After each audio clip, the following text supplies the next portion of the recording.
I have finally completed Dead Space Remake, which means I have even more facts to share with you that you didn't know. Let's start with some creepy facts. Necromorphs can exist without their heads. In the very beginning of the game, we are explicitly told that shooting the limbs of necromorphs is the best way to kill one. But if you decide to ignore this tip and still shoot sharp objects in the enemy's head, you will be met with an unpleasant surprise, because despite the fact that a necromorph lost its head, it can still walk and attack as normal, which is actually quite strange because it has no head, so it shouldn't be able to see anything. Yet another creepy fact are these small dolls you can find everywhere around the ship. The most notable one being in Chapter 9 in the USM Valor in the sleeping area. If you shoot or throw this doll using kinesis, it will make crying baby noises, which is pretty disturbing.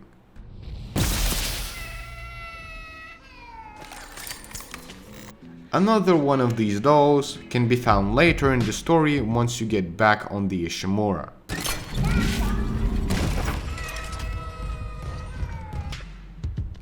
Okay, let's move from the creepy stuff to the more technical part of the game. I'm sure you've already experienced this little section of the game where a tentacle grabs you and you have to shoot its weak spot in order to survive. This animation occurs multiple times during the gameplay, so it should be pretty familiar to you. But what's interesting is that this is not a cutscene. You see, normally in games during some sort of animation or cutscene, you cannot control your character because every movement is predetermined. You're basically watching a short movie in a game. But during these cutscenes, where tentacles grab you, you can actually control your character and grab items that are on the floor, which is pretty interesting but also quite useless.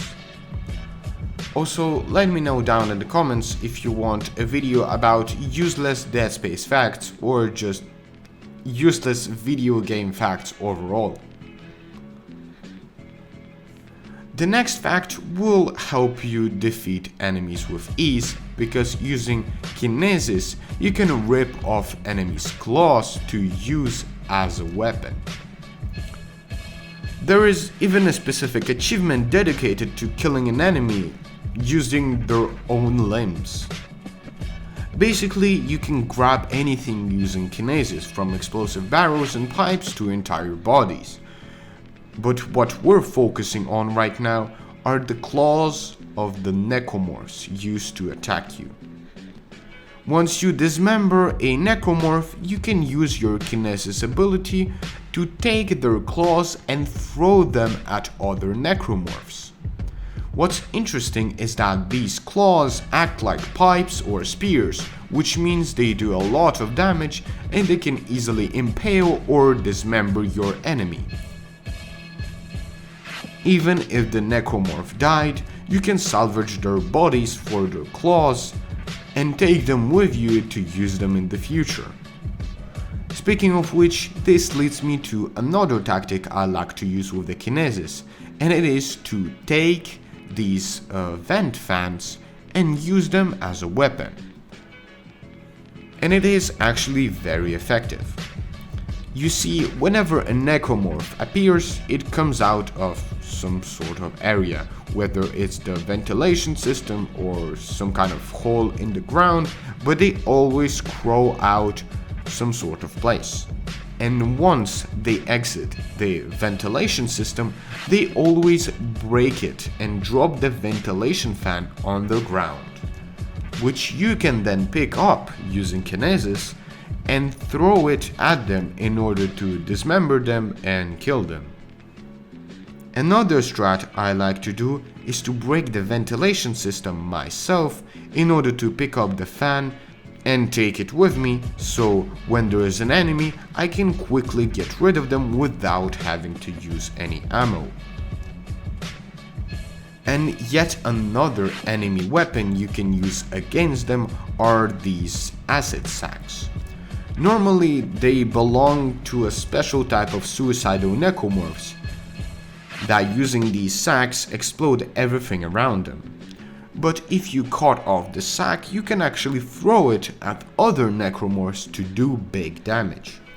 For you to understand, these are more powerful than regular explosive barrels, so most of the time they one-shot regular necromorphs, which is very powerful, especially if you consider the fact that you didn't have to use any ammo whatsoever. Another more risky strategy you can do with these enemies is to bait out their attack, which will cause the stack to explode alongside all enemies around it. The only thing you have to be careful of is that you run away quick enough so you don't get hit by the explosion, although with some tricky placement you can get away and not get hit. Now let's talk about the ending of the game. In case you don't know how a 2008 game ended, you can skip this section, but for those who know, I'm just going to say that it was pretty obvious from the very beginning that Nicole was dead all along.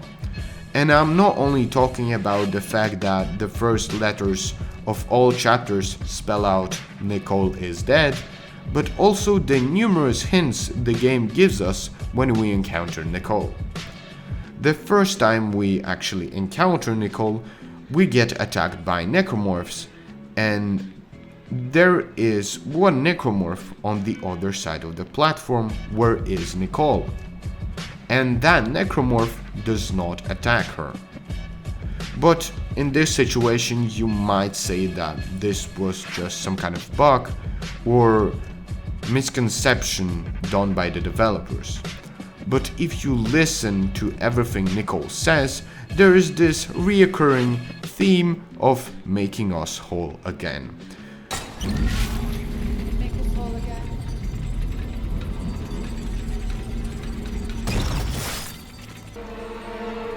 You can make us whole again. Work. The hive mind will obey. If you collected all documents in the game, you already know that the make us whole again idea is a group hallucination caused by the marker's presence. And every time you hear Nicole's voice, she always finishes her sentence with the idea of making us whole again.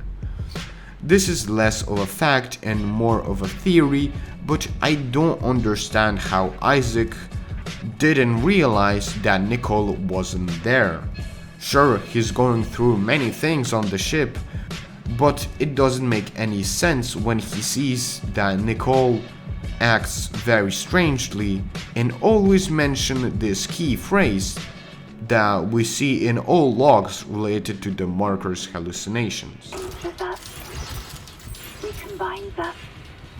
The dead will sleep, and the living will see what can't be forgotten. So that was all. Thank you everyone for watching. If you want to see more videos like this, remember to like and subscribe, and see you in the next video. Bye.